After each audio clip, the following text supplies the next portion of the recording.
사랑이 많으신 하나님 아버지 감사합니다. 또 귀한 새벽 우리를 부르시고 또 하나님의 그 음성 듣게 하시니 주님 너무나도 감사드립니다. 주님의 뜻을 깨달아는 귀한 시간 되게 도와주시고 주님의 그 사랑이 우리 안에 있는 귀하고 복된 시간 되게 하여 주시옵소서. 하나님이 부어주실 은혜를 사모합니다. 이것 가운데 우리 주님 임재하시고 우리에게 말씀하여 주시고 내가 기도했던 기도의 제목들 위에 하나님의 응답이 임하는 귀하고 복된 시간 되게 하여 주시옵소서. 예수님의 이름으로 기도드렸사옵나이다. 아멘. 우리 옆 사람 인사드리도록 하겠습니다. 사랑하며 축복합니다.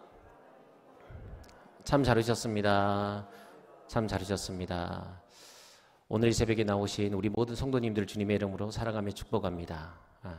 여러분의 발걸음 위에 하나님께서 부어주시는 놀라운 은혜가 있기를 주님의 이름으로 축복합니다. 또 부족한 종을 불러주시고 또 말씀 전할 수 있는 기회를 주셔서 참 감사합니다. 언제 불러주실까 싶었는데 드디어 오늘 불러주셨네요. 너무 감사합니다. 이웃초청주의를 앞두고 특별 새벽 기도를 합니다. 저도 영광교회에 있으면서 7년 동안 새생명 축제를 했는데 아마 1년 중에 가장 중요한 때가 아닐까 생각되어집니다. 제가 떠나고 나서 향수병에 걸려서 좀 고생을 했습니다. 몇 년 동안 그렇게 외롭더라고요. 지금쯤 뭐 하고 있을 건데 지금 또 최욱기 전사님 또 이웃초청 주의를 준비하느라고 지금 엄청 고생하고 있겠구나 이런 생각들이 막 머릿속에 돌아가서 한 몇 년 정도 진짜 고생을 했었습니다.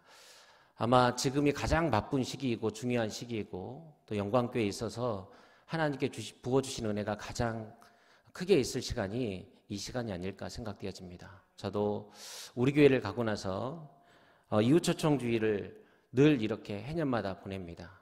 그때만큼의 대단한 행사들은 아니지만 그래도 이날이 가장 중요하다는 것을 왕재근 목사님한테 늘 듣고 있어서 우리도 나름대로 잘 준비해서 하려고 합니다. 특별히 올해는 이제 코로나가 끝나고 새로운 사역들이 시작되기 때문에 송구 영신 예배를 드리면서부터 이 이웃초청 주일에 대한 말씀을 전하고 우리 이렇게 약속했으면 좋겠다고 1111 기도 약속을 송구 영신 예배 때 했습니다. 111 기도 약속이 뭐냐면 한 가정이 한 생명을 품고 하루에 1분 이상씩 기도하자라는 그 기도의 약속이에요. 그리고 미리 태신자를 작정하고 스티커를 만들어서 냉장고, 문에 붙여두고 화장실에 붙여두고 가장 잘 보이는 곳에 붙여두면서 우리 1년 내내 이 한 생명을 놓고 우리 하루에 1분 이상씩 기도합시다 라고 송구 영신 예배를 시작을 했습니다. 그리고 지난 40일 전에는 기도 책자를 만들어서 나눠드리고 주일 오전 예배를 제외하고는 계속해서 우리는 태신자를 불러가면서 기도하고 있습니다. 지난주에는 정교회원을 모시고 여행 가면서 우리 코로나 동안에 쉬고 있는 우리 사랑하는 성도들 또 마을 주민들이 있으면 우리 초청해서 함께 여행을 가자고 우리 여행을 다녀왔습니다. 아시는 분들은 아시겠지만 지난주에 저희 교회 마을 주차장에서 바자회를 했습니다. 또 지난주일부터 어제 저녁까지는 네 분의 원로 목사님들을 모시고 부흥송일을 했습니다. 돌아오는 주일에는 영광교회 강사 목사님을 쓰시는 권호 목사님을 모시고 오후에 일일 부흥회를 하게 됩니다. 또 다음 주 한 주간은 특별 새벽 기도를 하게 돼요. 정말 이웃초청주의를 위해서 송구 영신 예배부터 지금까지 달려왔습니다.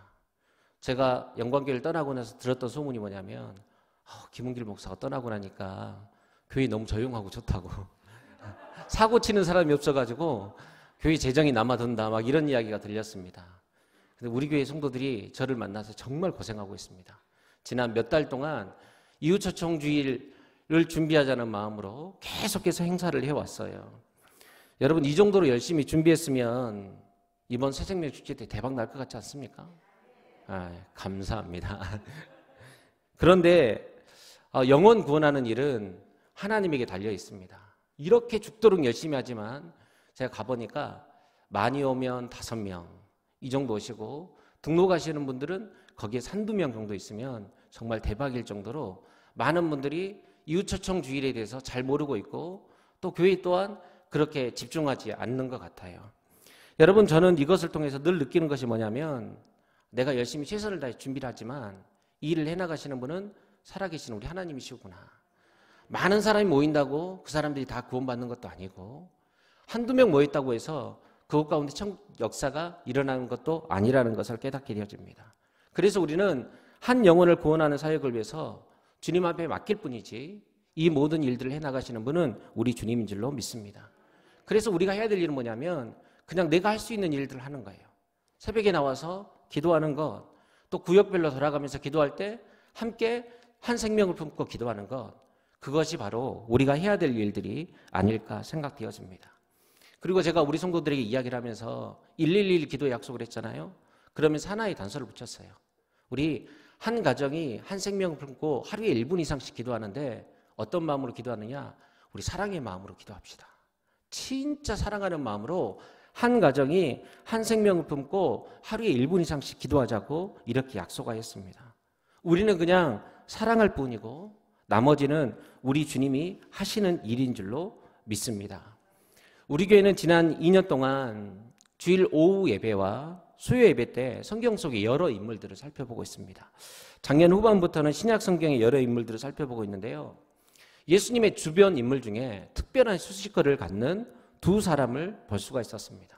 한 명은 사도 요한, 또 다른 한 명은 막달라 마리아예요.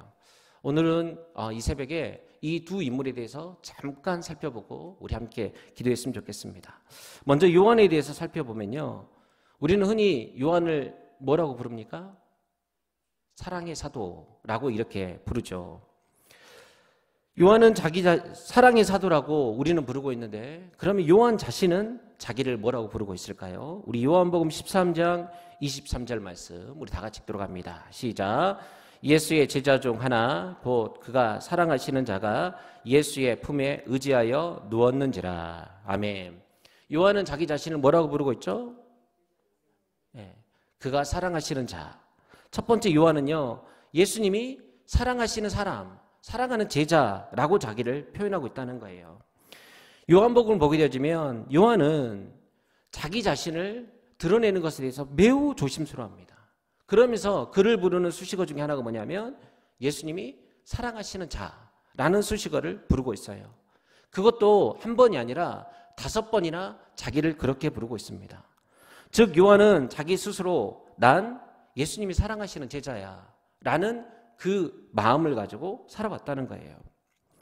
요한은 이 외에도 자기 이름을 나타내는 것이 아니라 또 다른 제자, 그 다른 제자, 예수님께 사랑하시는 제자라는 호칭들을 요한복음 안에서 계속 사용하고 있습니다. 여러분 왜일까요? 요한은 요한복음에서 어떤 이유에서도 자기가 드러나는 것보다 예수님의 사랑이 드러나기를 원했던 것입니다. 그럼 요한이 자기가 별 볼 일 없는 사람이어서 자기 이름을 말하지 않았을까요? 아니에요. 요한은 제자들 중에 유일하게 예수님의 마지막 순간을 지켰던 제자입니다. 예수님께서 마지막 돌아가시면서 당신의 어머니를 맡겼던 사람이 이 요한이에요. 제자들 중에서 가장 오래 살면서 초대교회에 편지한 사람이 오늘 이 요한입니다. 그런데 그는 자기를 소개할 때마다 예수님의 품에 의지한 제자, 예수님이 사랑하시는 제자라고 자기를 소개하고 있습니다. 자기가 했던 어떤 일도 기억되기보다는 예수님의 사랑받은 제자로 그는 기억되고 싶었던 거예요. 즉 요한을 딱 한마디로 표현한다고 한다면 예수님의 사랑, 그것이 요한을 설명할 수 있는 전부였던 것이죠. 요한은 자기의 모든 수고, 헌신, 충성을 모두 다 자기가 받았던 예수님의 사랑 아래 감춥니다. 내가 왜 그렇게 충성했느냐? 예수님의 사랑 때문이야. 내가 왜 끝까지 살아남아서 주님을 전해야 됐느냐? 예수님께 받은 사랑이 그만큼 크다라는 거예요. 그래서 요한은 예수님의 사랑 외에 어떤 것으로도 자기를 설명할 수 없었어요. 그런데 여러분 요한은 본래 그런 사람이 아닙니다. 요한의 별명이 뭡니까? 우리의 아들이에요. 거칠고 투박한 사람입니다. 누구와도 정면으로 맞서서 싸울 수 있는 사람이에요. 공격적이고 저돌적인 사람이 요한입니다. 오죽했으면 한 번은 사마리아 사람들이 예수님이 말씀을 전해도 듣지 않아요. 예수님을 환영하지 않아요. 그러니까 예수님께 뭐라고 이야기를 하고 있냐면 주님, 우리가 불을 하늘에서 내려서 저들을 다 태워버릴까요? 라고 말하는 무서운 사람이 오늘 이 요한이었어요. 요한은 이렇게 본래 우레의 아들이었었고 천둥의 아들입니다. 그런데 그런 요한이 이제 예수님을 가장 많이 닮은 사랑의 사도가 되었습니다. 요한이 어떻게 하다가 이런 사람이 되었습니까? 그를 바꾼 것은 예수님의 사랑밖에 없어요. 나 같은 것도 사랑하시는 예수님, 나까지도 사랑하시는 예수님의 그 큰 사랑을 경험하고 난 후에 우리의 아들의 삶을 버리고 사랑의 사도의 삶을 살아간 것입니다. 예수님의 사랑이 요한을 사랑의 사도로 바꿨습니다. 그런데 사랑하는 성도 여러분, 요한만 예수님께 사랑받은 자입니까? 제가 제 인생을 돌아놓고 보면 예수님이 정말로 저를 사랑하세요. 여러분의 인생을 돌아놓고 보면 예수님 여러분을 정말로 사랑하십니까? 우리는 예수님이 사랑한 이야기를 전한다고 한다면 저 같으면 하루 종일 이야기해도 시간이 부족할 것 같아요. 예수님께 나에게 베풀어진 사랑은 어마어마하게 큰 사랑입니다. 아마 여기 계신 우리 모든 성도님들도 그런 사랑받았다는 것을 너무 잘 알고 있을 거예요. 우리는 내가 주님께 이런 엄청난 사랑받은 자임을 잊지 않아야 됩니다. 제가 한 화가를 오늘 소개시켜 드리도록 하겠는데요. 네덜란드의 유명한 화가인 렘브란트라는 사람입니다. 이분의 그림의 특징은 뭐냐면 자기의 작품 속에다가 자기 얼굴을 이렇게 숨겨뒀어요. 렘브란트는 그의 작품에 숨은 그림 찾기처럼 자기 얼굴을 항상 거기다가 집어넣어뒀다고 합니다. 예를 들어서 순교자 스데반이라는 작품에서는 스데반을 향해서 돌을 들어서 던지던 군중들 속에다가 자기 얼굴을 그려 넣었어요. 빌라도의 법정이라는 작품에서는 예수님을 못 박으라고 고함치는 유대인 중에 한 사람에다가 자기 이름을 그려 넣었어요.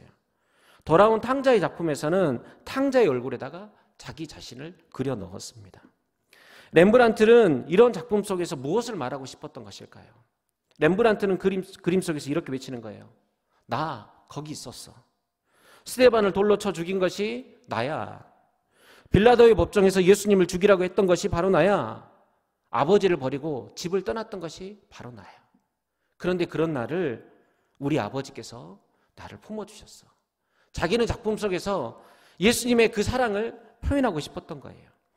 그런 그의 대표적인 작품 중에 하나가 무엇이냐면 죽으신 예수님을 십자가에서 내리는 장면입니다. 이 작품을 보게 되어지면 너무나도 명확하게 그 장면들이 나오는데 마리아가 노란 원안에 있는 여자가 마리아 같거든요. 슬픔을 이기지 못하고 실신해버립니다. 또 예수님이 누우실 자리를 펴두고 여인들이 파란색 원안에 놓여져 있는 것을 보게 되어집니다. 이 외에도 예수님을 십자가에 내리는 수많은 사람들이 생생하게 그려진 작품이 오늘의 작품이에요. 이 작품 중에서도 렘브란트가 있습니다. 어디에 있냐면요, 다들 머리에 모자를 쓰고 있는데 이 당시 때 어울리지 않게 모자를 쓰고 있지 않은 한 사람이 있습니다. 아마도 그 사람이 렘브란트가 아닐까 생각되어집니다. 여러분, 무엇을 말하고 있는 것일까요? 그는 지금 이렇게 말하고 있는 거예요. 내가 2000년 전에 예수님이 십자가에 달려 죽으신 것을 내가 보았다. 내가 그 자리에 있었다.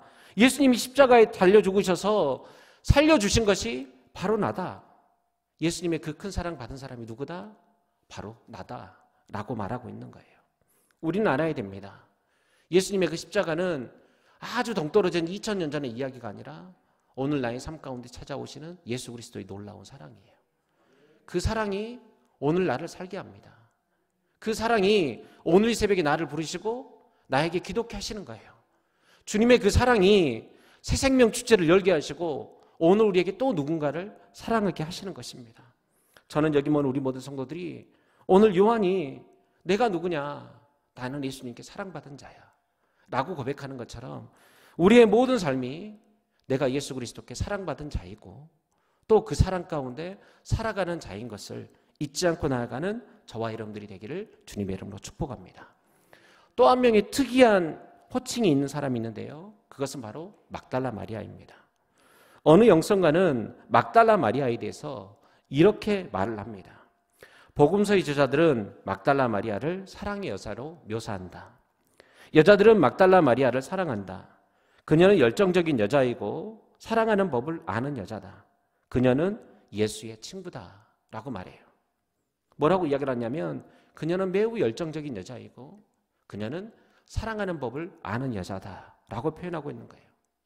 두 번째 우리가 기억할 것은 뭐냐면 막달라 마리아는 누구냐? 사랑을 할 줄 아는 사람이었다는 거예요. 요한이 예수님께 사랑을 받은 제자였다고 한다면 오늘 막달라 마리아는 사랑을 할 줄 아는 여자로 성경 가운데 기록됩니다.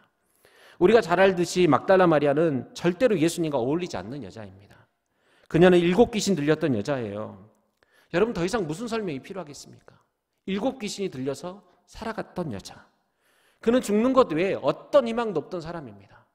여러분, 오늘 이 막달라 마리아가 우리 아닙니까? 예수님을 만나지 않았다고 한다면 지금 우리의 삶이 어떻겠어요? 죽을 수밖에 없는 자, 너무너무 비참한 삶을 살아가고 있었던 것이 바로 오늘 우리였을 것인데 주님께서 그런 막달라 마리아를 찾아가 주셔서 그를 살려주셨어요. 그런데 예수님이 막달라 마리아를 그 어둠 가운데 구해주셨고 그는 12제자 가운데는 들지 못하지만 예수님의 제자의 삶을 살아가게 됩니다. 그래서 어떤 학자들은 막달라 마리아를 예수님의 제자이자 사도였다, 예수님의 친구이자 연인이었다 라고 표현할 만큼 막달라 마리아는 예수님의 사랑과 너무너무 잘 어울리는 여자가 되었습니다. 그래서 막달라 마리아는 예수님이 십자가를 지실 때 다른 제자들은 다 떠나도 그 자리를 지켰어요. 예수님이 부활하셨을 때도 이른 새벽 예수님의 무덤을 찾아갔던 여자가 바로 이 막달라 마리아예요. 부활하신 후 예수님을 가장 먼저 만났던 사람이 이 막달라 마리아입니다. 처음에는 막달라 마리아가 부활하신 예수님을 동산지기로 봤어요. 그런데 예수님의 모습이 부활하신 영화로운 모습을 보니까 도저히 알아볼 수 없는 거예요. 그때 예수님께서 마리아를 찾아오셔서 이렇게 불러주십니다. 우리 요한복음 20장 16절 말씀 다 같이 읽도록 하겠습니다. 시작.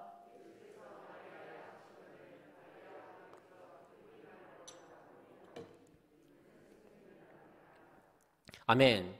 처음에는 예수님을 몰라보던 마리아가 마리아야 라고 부르시는 예수님의 음성을 듣고 단번에 예수님 알아봅니다. 여러분, 마리아는 어떻게 알아봤을까요? 예수님의 목소리가 이전과 똑같았을까요? 엠마오로 가는 2 제자를 보니까 예수님이 옆에 계셔도 알지 못했어요. 아마 예수님의 그 영화로운 모습뿐만 아니라 목소리도 바뀌었을 것이라고 저는 생각돼요. 그런데 그러면 막달라 마리아는 어떻게 그 예수님을 알아봤을까요? 저는 그 이유가 예수님의 목소리의 온도 때문이라고 생각해요. 마리아야 라고 부르는 그 온도, 그 목소리 가운데도 느껴지는 예수님의 그 따뜻한 사랑, 그것이 오늘 막달라의 눈을 열게 했을 거예요. 마리아는 잊을 수 없었을 것입니다. 7 귀신 들려서 미친 듯이 살아가던 자기, 이제는 죽어야지. 조금만 정신이 돌아오면 아마 막달라 마리아는 그랬을 거예요. 내가 어떻게 죽지? 물에 빠져 죽을까? 떨어질까? 그는 제 정신이 돌아왔을 때마다 어떻게 죽을지 고민했을 그런 여자였을 거예요. 그런데 어느 날 나를 두려운 존재가 아니라, 귀신 들린 여인이 아니라 진짜 사랑하는 여인으로 나를 바라봐줬던 분이 예수님이셨을 거예요. 그는 귀신이 떠나가고 첫 번째 부르는 그 예수님의 그 음성을 잊지 못했을 거예요. 그러니까 그 사랑의 목소리, 그 따뜻함이 오늘 막달라 마리아의 눈을 열어서 마리아야 라는 부르는 그 음성에서 예수 그리스도를 만날 수 있었던 것입니다. 마리아는 이렇게 예수님께 큰 사랑받은 자입니다. 그녀의 인생은요, 예수님을 만나고 다시 시작되었어요. 이후에 마리아는 큰 사랑을 받은 여자에서 이제는 사랑을 할 줄 아는 여자의 삶을 살아가게 됩니다. 사랑하는 성도 여러분, 요한과 막달라 마리아만 예수님께 사랑받은 자입니까? 저도 예수님께 큰 사랑받은 자예요. 여러분들도 아마 예수님께 그 엄청난 사랑받은 자일 것입니다. 예수님은 그 엄청난 사랑받은 자에게 오늘 우리에게 이렇게 말씀하십니다. 요한복음 13장 34절 35절 말씀 다 같이 합독해서 읽습니다. 시작.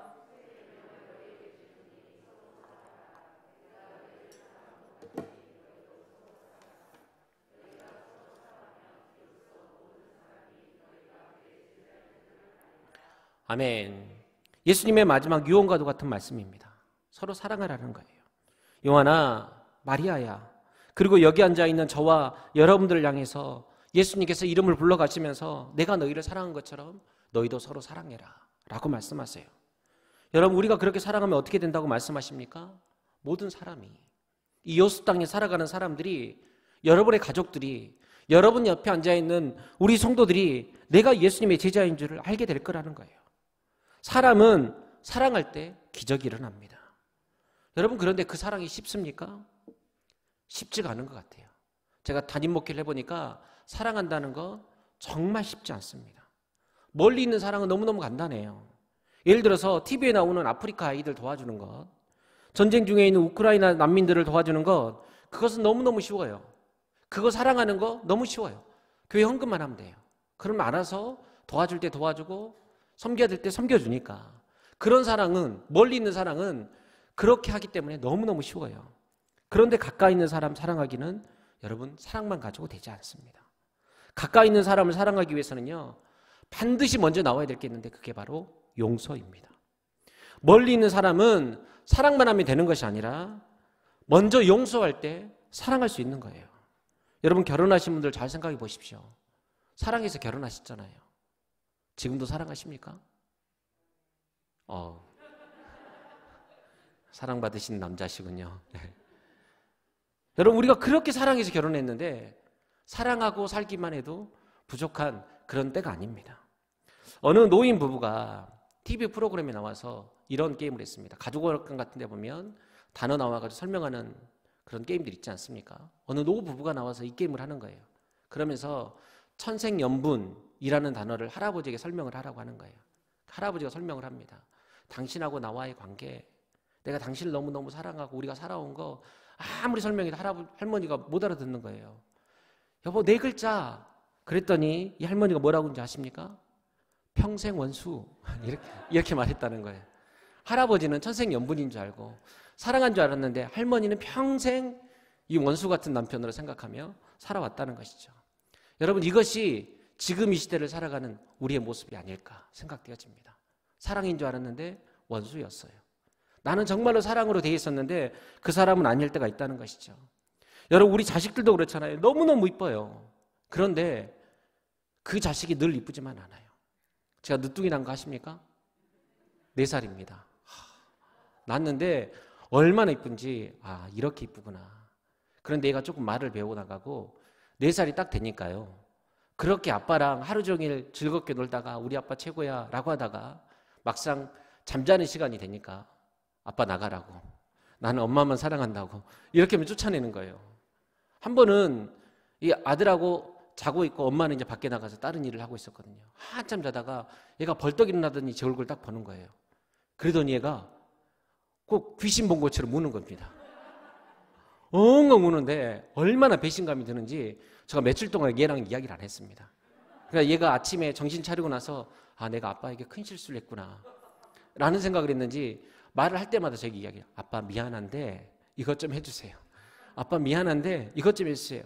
이렇게 말해야지 제가 들어줄 만큼 너무 큰 상처를 받았습니다. 여러분 내 자식도 늘 사랑스럽지만은 않은 것 같아요. 그래서 평생 사랑하고 그 사랑을 이어나가기 위해서 우리 가운데 필요한 게 뭐냐면 용서예요. 무던히 눈물을 흘려야 돼요. 한 번은 베드로가 예수님께 와서 이런 질문을 해요. 예수님, 형제가 내게 죄를 범하면 몇 번이나 용서해 줄까요? 한 7번쯤 해주면 되겠습니까? 베드로가 이때 가장 성령 충만할 때거든요. 그러니까 베드로가 엄청 인심을 써서 한 7번 정도 용서해 주고 나면 내가 예수님의 제자인 줄 알 거야 라고 생각하면서 예수님 앞에 물었던 거예요. 그때 예수님께서 대답을 뭐라고 하십니까? 마태복음 18장 22절 말씀 다 같이 읽습니다. 시작. 예수께서 이르시되 내게 이르노니 7번뿐 아니라 7번을 70번까지라도 할지니라. 아멘. 몇 번 용서하라고 말씀하세요? 7번이 아니라 7번에 70번까지라도 하라는 거예요. 계산해 보면 몇 번입니까? 490번입니다. 여러분 우리가 세상에서 490번을 용서해야 될 사람이 누가 있을까요? 제가 되게 사랑이 넘치는 목사인지 알고 계시죠? 네, 그렇습니다. 사랑이 많습니다. 그런데 우리 성도들이 저한테 7번 정도 잘못하잖아요. 제가 웃으면서 대할 거예요. 그런데 속마음은 아닐 것 같아요. 7번까지 저에게 잘못하면 불편합니다. 거리를 둬야 될 것 같아요. 저분한테 괜히 가까이 갔다가는 큰일 날 수 있다라는 마음이 들 것 같습니다. 여러분 이 세상에 490번을 용서해야 될 수 있는 부류가 누가 있습니까? 여러분 그건 딱 하나예요. 내 자식, 내 가족이에요. 내 남편도 490번을 똑같은 잘못을 하면 용서가 되지 않습니다. 여러분 무슨 말인지 아시겠습니까? 내 아내, 내 남편, 내 자식을 사랑하기 위해서 가장 먼저 필요한 것은 뭐냐면 용서라는 거예요. 우리가 우리 아이들을 사랑하고 같은 교회 성도들을 사랑하고 내 자녀, 내 남편, 내 아내를 사랑하려고 하면 가장 먼저 우리 가운데 있어야 되는 것은 뭐냐면 용서예요. 예수님이 나를 용서하신 것처럼 용서할 때 우리는 비로소 사랑할 수 있는 것입니다. 사랑하는 성도 여러분, 말씀 맺겠습니다. 지금 우리는 사랑의 홍수 시대에 살고 있습니다. 온통 사랑이에요. TV를 돌리면 온통 사랑입니다. 그런데 그 사랑이 가짜라는 것을 우린 너무나 잘 알고 있죠. 부모님들이 자녀를 사랑한다고 하는데 예수님처럼 사랑하지 않습니다. 선생님들이 반 아이들을 사랑한다고 하는데 예수님처럼 사랑하지 않아요. 부부간에도 사랑한다고 하는데 예수님처럼 사랑하지 않습니다. 그런 사랑은 진짜 사랑이 아닌 거예요. 예수님의 사랑은 용서하는 사랑이었습니다. 부활하신 주님께서 물고기를 잡고 있는 베드로를 찾아오셔요. 그의 잘못을 꾸짖지 않고 너가 나를 사랑하니? 라고 묻죠. 여러분, 이 질문은 이거예요. 베드로야, 내가 너를 얼마나 사랑하는지 알겠지? 내가 너를 사랑해 십자가에 달려 죽었어. 내가 너를 사랑해서 지금 살아있어서 너 앞에 서 있는 거야. 그러면서 이렇게 말씀하신 거예요. 너도 나를 사랑하니? 라고 묻고 있어요. 오늘 이 질문은 비아냥거린 것도 아니고 베드로를 꾸짖는 질문도 아니에요. 이미 용서하신 예수님께 베드로를 찾아오십니다. 나는 너를 다 용서했는데, 너가 나를 배신했어도 나는 너를 사랑하는데 너는 나를 사랑하니? 라고 오늘 예수님께서 묻고 있는 것입니다. 비참하게 살아가던 막달라 마리아가 이제 사랑할 줄 아는 여자가 된 것, 불같은 요한이 평생 사랑을 이야기하는 사람이 되었던 것, 여러분, 그 사랑에는 예수 그리스도의 그 놀라운 용서의 사랑이 있었기 때문입니다.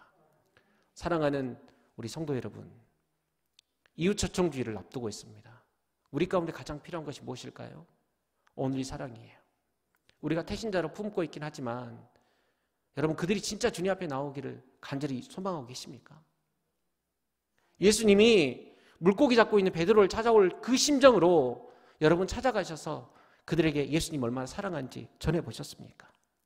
제가 우리 성도들에게 늘 기도할 때마다 하는 이야기가 있습니다. 여러분, 합력이 아니라 합심입니다. 힘을 모으려고 하지 마시고 마음을 모으려고 해주세요. 이웃초청주의를 준비하면서 누구는 이걸 준비하고 누구는 저걸 준비하고 우리의 힘을 모아서 단합된 모습을 보여주려고 하지 마시고 예수님께서 얼마나 나를 사랑하셨고 우리를 사랑하고 계신지 그것을 보여주며 나아가는 저와 우리 모든 성도들이 되기를 주님의 이름으로 축복합니다. 그래서 이제 새정령 주체가 며칠 남지 않았는데 오늘 새벽 우리 기도하며 나갈 때 주님이 나를 얼마나 사랑하셨는지 깨닫고 주님이 그분을 얼마나 사랑하시는지 하나님 내가 증거하며 나가는 내가 될 수 있도록 도와주십시오. 우리 이렇게 함께 기도하며 나가는 귀한 시간이 되기를 간절히 소망합니다. 우리 시간 함께 찬양했으면 좋겠는데요. 제가 영광교회를 떠나고 나서 향수병이 걸렸다 그랬잖아요. 그러면서 좋은 찬양이 있고 좋은 글이 있으면 내가 영광교회 있을 때 이 찬양을 알았으면 얼마나 좋았을까 라는 찬양도 여러 곡 있었습니다. 그래서 목사님한테도 유튜브 같은 데로 좋은 찬양이 있으면 이렇게 보내드렸어요. 그런 찬양 중에 하나가 오늘 이 맞다라는 찬양이에요. 오늘 이 찬양의 가사는 그렇습니다. 하나님이 날 참 사랑하시네. 하나님이 날 너무너무 사랑하시네. 그런데 우리는 그 사랑을 까먹고 살아가는 거예요. 세월에 묻혀 살아가고 현실에 묻혀 살아가면서 내 삶 가운데 나타나는 여러 가지 문제를 통해서 하나님 진짜 나를 사랑하긴 사랑하시나? 라는 우리가 불평 가운데 살아갈 때가 너무나도 많아요. 그런데 오늘 찬양의 가사는 이렇게 이야기해요. 맞아, 하나님이 날 참 사랑하지. 바빠서 모르고 있었는데 하나님이 날 참 사랑하지. 너무 힘들어서 까먹고 있었는데 하나님이 그렇게 나를 사랑하셨지. 귀신 들려가지고 미친 듯이 살아가던 나를 찾아오셔서 내가 너를 사랑해. 우리의 아들 하늘에서 천둥을 내릴 만큼 무서운 요한이었지만 그를 포기하지 않고 끝까지 사랑하셨던 그 주님이 나를 사랑하셨지. 베드로가 물고기를 잡아서 나는 도저히 예수님을 따를 수 없는 제자야. 나는 그냥 물고기나 잡아야 되는 인생이야. 그런데 그를 찾아오셔서 너가 나를 사랑하니? 라는 말씀을 통해서 그는 예수님의 그 사랑을 깨닫게 된 거예요. 오늘 이 새벽 저는 여기 모인 우리 모든 사람들이 예수 그리스도의 그 사랑을 깨닫고 나아가길 원합니다. 주님 여러분을 참 사랑하세요. 제가 이 곡을 한 100번 정도 했는데 100번 다 틀렸습니다. 여러분들 할 수 있을 것입니다. 우리 시간 함께 부르며 나아갈 때 하나님이 날 참 사랑하시지. 우리 이 고백으로 이 찬양 드리며 나가도록 하겠습니다. 하나님이 날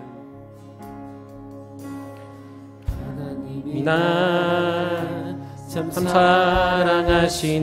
하나님이 날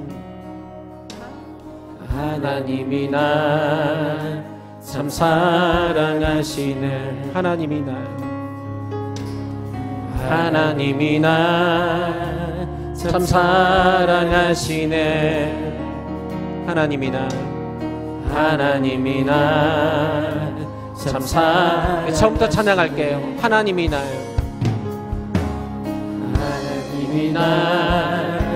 참 사랑하시네. 하나님이 날 참 사랑하시네. 하나님이 날 참 사랑하시네. 하나님이 날 참 사랑하시네. 하나님이 날 참 사랑하시네. 아멘. 하나님이 날 참 사랑하시네. 하나님이 날 참 사랑하시네. 우리 처음부터 다시 한번 찬양할게요. 하나님이 날 참 사랑하시네. 하나님이 날 참 사랑하시네. 아멘. 하나님이 날 참 사랑하시네. 하나님이 날 참 사랑하시네. 하나님이 날 참 사랑하시네. 하나님이 날 참 사랑하시네. 세월에 묻혀 또 현실에 갇혀 잊고 살다가도 그냥 살다가도 어느 날 문득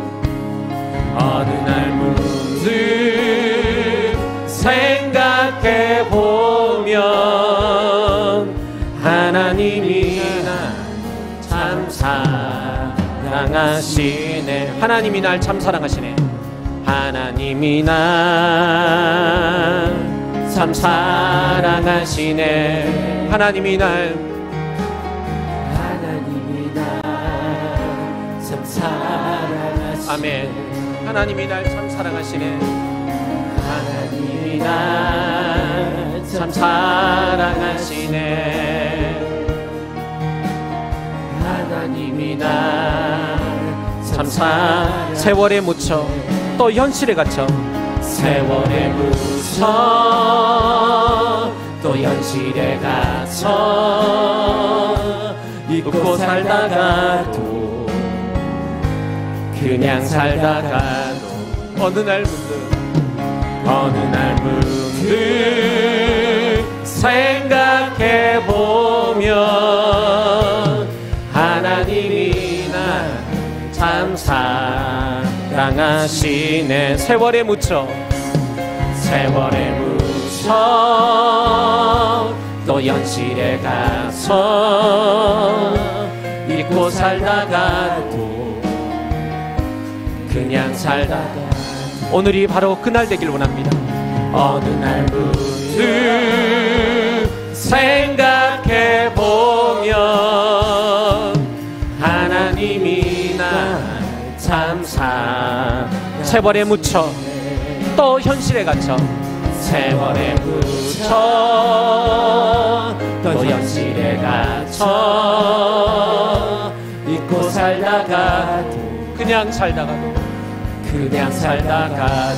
어느 날 문득 생각해보면 하나님이 날 참 사랑하시네. 날 사랑하심 날 사랑하심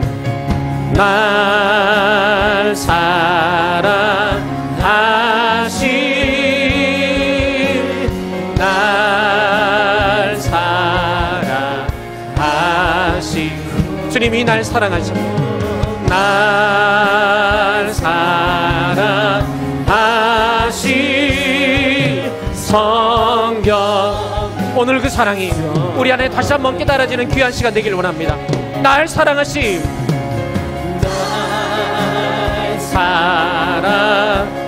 내 삶의 어떤 문제 가운데서도 주님은 날 사랑하십니다. 모두 날 포기한다 할지라도 주님은 날 사랑하십니다. 사랑하시 성경에서 날 사랑하심 날 사랑하심, 날 사랑하심,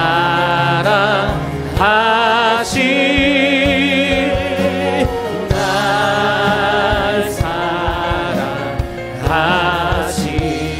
아멘. 날 사랑하심.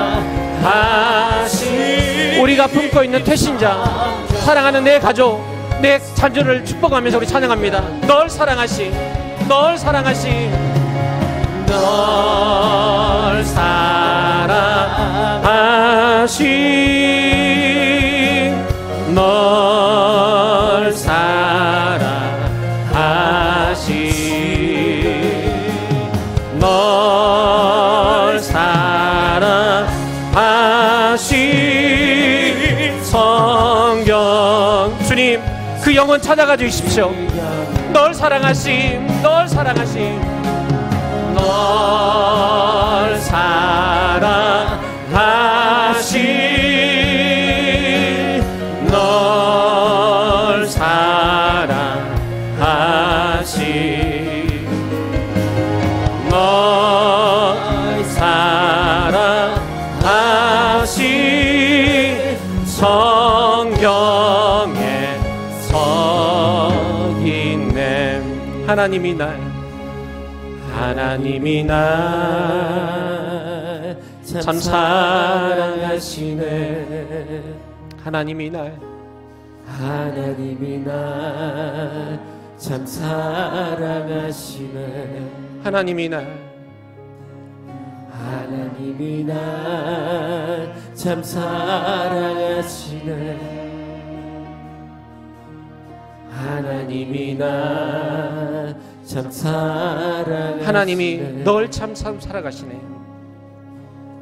하나님이 널 참 사랑하시네. 하나님이 널 참 사랑하시네. 하나님이 널 참 사랑하시네. 하나님이 널 참 사랑하시네.